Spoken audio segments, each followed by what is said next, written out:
अब फिल्म की शुरुआत में हमें बताया जाता है कि फ्यूरी नाम के आदम को लोगों की सेना ने 8 राज्य पर अपना कब्जा कर लिया है और साथ ही ड्रैगन्स में ना जाने कहां से आ गए जो सब कुछ बर्बाद कर रहे हैं। पर एक राज्य की राजकुमारी एलिजाबेथ ने अपने भाई फेवियन से एक ड्रैगन का अंडा चुराकर अपने कुछ वफादारों के साथ महल से चली गई, क्योंकि फेवियन महल पर अपना कब्जा करके पूरे राज्य के लोगों को अपना गुलाम बनाना चाहता है। और एलिजाबेथ फेवियन से बचकर अपने कुछ वफादारों और केलोन नाम की कुछ योद्धा महिलाओं के साथ उत्तर की तरफ जा रही है ताकि वो अपने पिता ओरुकुल को फेवियन के बारे में बता सके।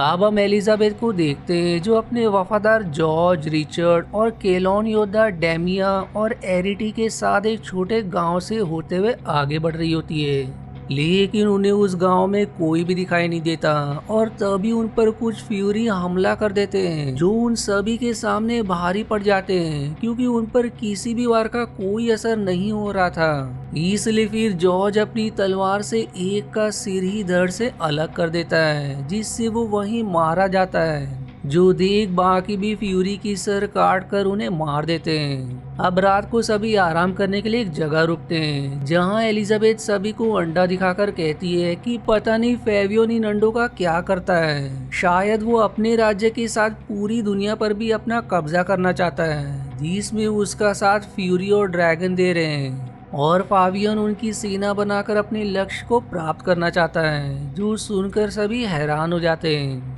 अब अगले दिन जब वो आगे बढ़ना शुरू करते हैं कि तभी उन्हें सामने से कुछ लोग आते हुए दिखाई देते हैं। इसलिए फिर एलिजाबेथ उनसे सवाल करती है कि तुम सब कौन हो और कहाँ जा रहे हो, जिस पर वो कहते हैं कि हमारे गांव पर फ्यूरी ने हमला कर दिया था जिससे सारे लोग मारे गए और बस अब हम ही बचे हैं जो महल की तरफ जा रहे हैं ताकि वहाँ हमारी रक्षा हो सके। लेकिन एलिजाबेथ कहती कि वहां जाकर कोई फायदा नहीं, क्योंकि ड्रैगन ने वहां पर हमला कर दिया था और साथ ही मेरा भाई फेवियन वहां कब्जा करके सभी को अपना गुलाम बनाना चाहता है। इसलिए आप सभी लोग हमारे साथ मेरे पिताजी के महल चलो, वहां सब सुरक्षित रहोगे। जिस पर वो लोग मान जाते हैं, पर तभी वहां एक ड्रैगन आ जाता है जिसे देख सभी भागने लगते हैं। लेकिन एलिजाबेथ कहती कि शायद वो ये अंडा लेने आया है, इसलिए जॉर्ज उसके सामने जाकर वो अंडा जमीन पर रख देता है, जिसे ड्रैगन उठाकर वहां से उड़ जाता है। अब एलिजाबेथ और बाकी आगे बढ़ रहे होते हैं कि तभी उन्हें सामने हजारों फ्यूरी दिखाई देते हैं। इसलिए वो सभी वहीं रुककर सोचने लगते हैं कि अब वो उत्तर की तरफ कैसे जा सकते हैं, क्योंकि वहां जाने का यही एक आसान रास्ता था, जिससे अब सभी परेशान होने लगते हैं। वहीं अब एरिटी दामिया से कहती है कि मुझे ऐसा लगता है कि हमने गलत किया अपने बाकियों के साथी को अकेला छोड़कर, वो हमारे बारे में गलत सोच रहे होंगे। लेकिन दामिया कहती कि हमारे पास और कोई रास्ता ही नहीं था। अब इसके बाद सभी एक घर के अंदर जाते हैं जहां रिचर्ड उन गांव के लोगों में से एक आदमी को एक सिक्का देकर कहता है कि इसे लेकर अरमड़ा की बंदरगाह पर जाओ और वहां के कैप्टन से कहना कि अपने सारे साथियों को रेड आइलैंड पर ले जाए और जब तक हमारा आदेश ना हो कोई भी कदम ना उठाए। लेकिन उन लोगों में से ब्रीस नाम का आदमी जॉर्ज से कहता है कि मैं भी तुम्हारे साथ जाऊंगा, लेकिन जॉर्ज कहता है कि हमें योद्धा की जरूरत है, इसलिए तुम इन सबको बंदरगाह लेकर जाओ। जो सुनकर उसे थोड़ा गुस्सा आ जाता है। अब जॉर्ज अपने साथियों से कहता है कि हम डार्क किंगडम से होते हुए उत्तर की तरफ जाएंगे, क्योंकि इसके अलावा हमारे पास और कोई रास्ता नहीं है। पर उस जगह का नाम सुनकर सभी घबरा जाते हैं, लेकिन कोई और रास्ता ना होने पर उन्हें मानना पड़ता है। इधर फावियन ओरुकुल के पास आता है, जिस पर वो उससे सवाल करता है कि तुम यहाँ अचानक कैसे, सब कुछ ठीक तो है? जिस पर वो कहता है कि हाँ सब कुछ ठीक है, मैं तो बस आपसे मिलने आया हूँ। जिस पर फिर ओरुकुल उससे पूछते कि एलिजाबेथ कहाँ है, वो तुम्हारे साथ नहीं आई। पर फावियन झूठ कहता है कि एलिजाबेथ की थोड़ी तबीयत ठीक नहीं थी, इसलिए वो नहीं आई। वहीं दूसरी तरफ जॉर्ज और बाकी डार्क किंगडम की तरफ बढ़ रहे होते हैं। जहां रिचर्ड एलिजाबेथ से कहता है कि वो जगह बहुत खतरनाक है क्योंकि काफी समय पहले एक शैतान रेटिक ने वहां कब्जा करके अपनी सेना बना ली थी और कहा जाता है कि वो शैतान और उसकी सेना अब भी वहां मौजूद है जो किसी को भी अपने इलाके में आने नहीं देती। जिस पर एलिजाबेथ कहती कि ये सब अफवाह भी तो हो सकती है, लेकिन रिचर्ड कहता है कि आज तक कोई भी वहां से वापस नहीं आया जो बता सके कि ये अफवाह है या सच्चाई। और तभी एक बाज उन्हें देख लेता है जो बाकी केलोन की योद्धा के पास आकर उन्हें एरिथी और दामिया के बारे में बता देता है। जिस पर अब वो सभी उनके पीछे जाने के लिए निकल जाते हैं क्योंकि वो उन दोनों से काफी गुस्सा है। इधर जॉर्ज और बाकी एक जगह आराम करने के लिए रुकते हैं जहां एलिजाबेथ बाकियों से कहती है कि तुम सब मुझे भी हथियार चलाना सिखा दो ताकि जरूरत पड़ने पर मैं भी अपना बचाव कर सकूं। इसलिए वो सभी उसे हथियार चलाना और बचाव करना सिखाते हैं, जिसके बाद वो रात वहीं गुजार कर अगले दिन फिर से अपने सफर पर निकल जाते हैं जहां वो जंगल के बीच डार्क किंगडम के द्वार के पास आ जाते हैं। दूसरी तरफ फावियन अपने एक साथी को चिल्लाते हुए कहता है कि तुम सभी एकदम निकम्मे हो, अभी तक एलिजाबेथ का खेल खत्म नहीं किया, तुरंत कुछ फ्यूरी को उसके पीछे भेजो। इधर सावधानी बरतते हुए जॉर्ज और बाकी द्वार के अंदर प्रवेश करके आगे बढ़ने लगते हैं। वहीं गांव के लोग एरमेडा के कैप्टन के पास पहुंच जाते हैं, लेकिन उनके साथ ब्राइस नहीं होता। कैप्टन अब उनसे पूछता है कि तुम यहाँ क्या करने आए हो, जिस पर वो उसे रिचर्ड का दिया हुआ सिक्का देकर कहते हैं कि हमें रेड आइलैंड पर जाना है, इसलिए वो भी अपने साथियों के साथ वहाँ के लिए निकल जाता है। इधर जॉर्ज और बाकी जब आगे बढ़ रहे होते हैं कि तभी उनके पास एक अजीब सा क्रीचर आ जाता है, लेकिन वो किसी चीज को देखकर वहाँ से भाग जाता है। जो देख वो सब भी घबरा जाते हैं कि इतना भयानक क्रीचर किसी चीज को देखकर भाग कैसे गया। इसका मतलब कि शायद यहाँ इससे भी खतरनाक चीज हो सकती है। दूसरी तरफ फ्यूरी का लीडर टू फ्यूरी को एलिजाबेथ और बाकियों को मारने के लिए भेज देता है। वहीं ब्रीज भी डार्क किंगडम के द्वार तक आ जाता है क्योंकि वो साबित करना चाहता है कि वो भी एक योद्धा है और अकेले ही उसके अंदर प्रवेश कर जाता है। अब अगले दिन जब जॉर्ज और बाकी आगे बढ़ रहे होते हैं कि तभी उनके सामने एक पत्थर जैसा क्रीचर आ जाता है, इसलिए वो सभी तुरंत अपने हथियार निकाल लेते हैं। लेकिन एलिजाबेथ उसके पास जाती है और उसे शांत करके कहती कि हम गलती से इस जगह आ गए, हमारा उद्देश्य तुम्हें परेशान करने का नहीं था, हम अभी यहाँ से चले जाएंगे। जिस पर वो उन्हें वहाँ से जाने दे देता है। पर आगे जाने के बाद जॉर्ज एलिजाबेथ से कहता है कि हर क्रीचर ऐसा नहीं होगा, इसलिए आगे से ऐसा मत करना।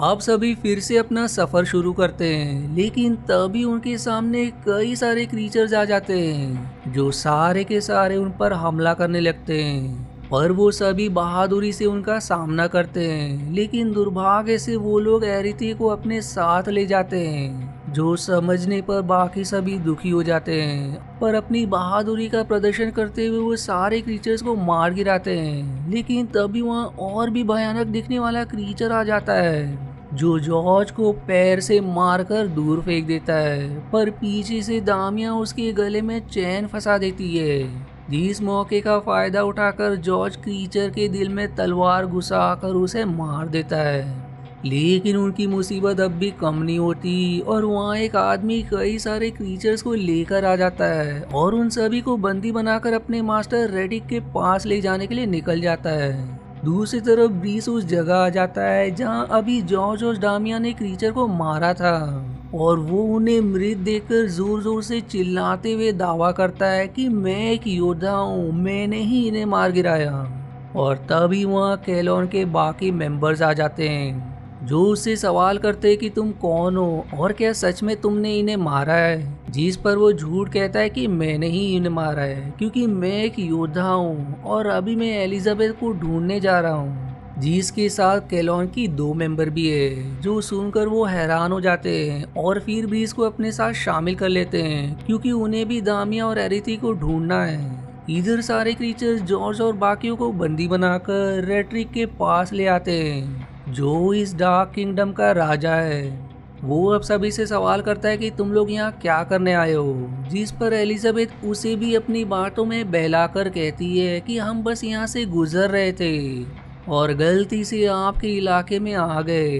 पर अब वो धमकाता है कि तुम यहाँ आ तो गए लेकिन वापस नहीं जा पाओगे, और ये कहकर वो उन्हें जेल में बंद करवा देता है। और फिर तभी रेडिक के पास दो फ्यूरी आकर कहते हैं कि हमें फेवियन ने आदेश दिया है एलिजाबेथ और बाकियों को मारने का, क्योंकि वो राजकुमारी है जो फावियन के रास्ते का काटा है। जो सुनकर रेडिक हैरान हो जाता है कि एलिजाबेथ एक राजकुमारी है। वो वह फ्यूरी से कहता है कि तुम लोग जाओ, तुम्हारा काम हो जाएगा।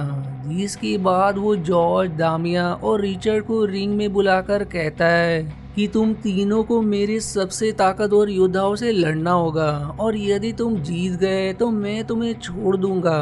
पर एलिजाबेथ यहाँ से कहीं नहीं जाएगी, वो मेरी सेविका बनकर हमेशा मेरे साथ रहेगी। जिस पर जॉर्ज गुस्सा हो जाता है। पर एलिजाबेथ उससे कहती है कि तुम खेल को जीतकर मेरे पिता के पास जाओ, मेरे राज्य के लोगों से बढ़कर मेरे लिए कुछ नहीं है। पर अब रिंग में जॉर्ज को साइड करके रिचर्ड और दामिया के पास काफी खतरनाक क्रीचर को लाया जाता है, जो उन दोनों से लड़ने लगता है और उन पर भारी भी पड़ने लगता है। लेकिन दामिया अपनी बहादुरी का प्रदर्शन करते हुए एक क्रीचर को मार देती है, जो देख जॉर्ज खुश हो जाता है। पर रिचर्ड का क्रीचर उस पर भारी पड़ने लगता है, लेकिन दामिया उसे भी मार गिराती है। अब उन दोनों को साइड करके जॉर्ज से लड़ने एक खतरनाक क्रीचर आता है, जिसके पास हुक वाली चैन होती है, जो जॉर्ज पर भारी पड़ने लगता है। जो देख रेटिक और बाकी एकदम खुश हो जाते हैं। पर जैसे ही वो क्रीचर जॉर्ज के अंदर चैन का हुक घुसाता है, जॉर्ज गोल घूमकर चैन को अपने शरीर पर लपेट लेता है और फिर उस क्रीचर के दिल में चाकू घुसाकर उसे मार देता है, और उसका कटा हुआ सिर रेटिक को दिखाकर कहता है कि अब हमें यहाँ से जाने दो।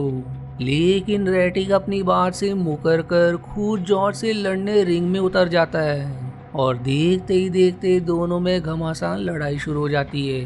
अब वहाँ रेडिक की बाकी सेविका एलिजाबेथ को मारने की कोशिश करती है, क्योंकि रेडिक उनसे ज्यादा एलिजाबेथ को पसंद करने लगा है। पर वो उन्हें ही धाराशायी करके उनसे लड़ने लगती है। इधर रेडिक जॉर्ज पर भारी पड़ जाता है, और जैसे वो उसे मारने वाला होता है, जॉर्ज एक ड्रैगन का दांत जो हमेशा उसके पास रहता था उसे रेटिक के दिल में घुसा देता है, जिससे वो कमजोर हो जाता है। अब जॉर्ज उससे कहता है कि तुम अपनी हार मानकर हमें यहाँ से जाने दो, तो मैं तुम्हें नहीं मारूंगा।